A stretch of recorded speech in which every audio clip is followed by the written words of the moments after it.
ভোলার ইলিশায় আবারও ভয়ঙ্কর রূপ নিয়েছে মেঘনা নদীর ভাঙন। তীর সংরক্ষণ প্রকল্পে শত শত সিসি ব্লক নদী গর্ভে বিলীন হওয়ায় ঝুঁকিতে ফেরিঘাট, লঞ্চঘাট, মাছঘাট এবং শহর রক্ষা বাঁধ।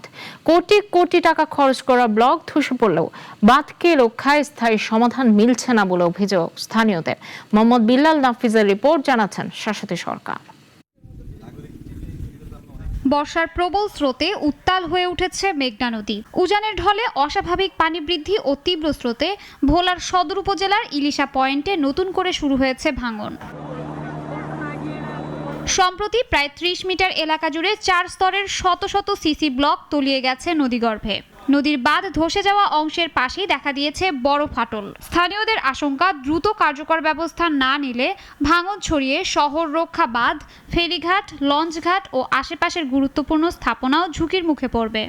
এখানকার সিসি ব্লক যেভাবে ভাঙতেছে এবং এখানে দেখতে পাচ্ছেন পল্টন বিচ্ছিন্ন হয়ে গেছে। এই লঞ্চে ঘাটের সাথে রাস্তার সাথে যে একটা সামঞ্জস্য, এটা যদি ঠিক না থাকে তাহলে এত বড় ধরনের দুর্ঘটনা ঘটতে পারে। যদি ব্লকের অতি দ্রুত কাজ না করা হয় তাহলে বেড়িবাঁধ বেগে ভোলা সদরে পানি ঢুকবে।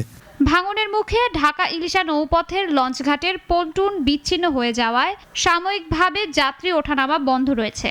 এই অবস্থায় ভোলা ঢাকা নৌ রুটের যাত্রীদের পড়তে হচ্ছে চরম দুর্ভোগে। টার্মিনালটা বিচ্ছিন্ন, যদি আমি রুগী নিয়ে উঠতে যাই, যদি কোনোভাবে স্লিপ খাইয়ে পড়ি তাহলে এমন বিপদ হবে যা বলার মতো না। যত দ্রুত সম্ভব কোনো একটা অপ্রীতিকর ঘটনা ঘটার আগে এটাকে দ্রুত সংস্কার করা হোক। হাঁটু পর্যন্ত পানি উঠে যায়, এখানে নৌকা দিয়ে চলাচল করতে হয়, লঞ্চে উঠতে হয়, অনেক ঝুঁকিপূর্ণ একটা টার্মিনাল। আমরা অতি দ্রুত এটা সংস্কার চাচ্ছি। নদী পাড়ের ঝুঁকিপূর্ণ এলাকায় জরুরি ভিত্তিতে জিও ব্যাগ ডাম্পিং সহ প্রয়োজনীয় ব্যবস্থা নেওয়ার আশ্বাস পানি উন্নয়ন বোর্ডের। এখানে আমরা এটা মনে করছি এটা ঝুঁকিপূর্ণ এবং যে কোনো সময় একটা দুর্ঘটনা করতে পারে। এর প্রেক্ষিতে আমরা বিএডব্লিউটি এবং জেলা প্রশাসনকে অবহিত করেছি এবং ওনারাও আন্তরিকভাবে সহযোগিতায় দ্রুততম সময়ে এখানে লঞ্চঘাটটি বন্ধ করে অন্যত্র সরাইয়ে স্থানান্তর করা হয়েছে। পাশাপাশি এই সময় এই লঞ্চঘাটটি পন্টুনটি যখনই সরানো হবে দ্রুততম সময়ের মধ্যে আমরা এখানে জিও ব্যাগ ডাম্পিং করে পর্যাপ্ত ব্যবস্থা গ্রহণ করব।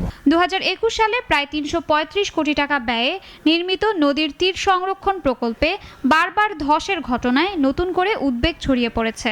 অস্থায়ী নয়, এবার প্রয়োজন স্থায়ী ও টেকসই নদী প্রতিরক্ষা ব্যবস্থার দাবি স্থানীয়দের।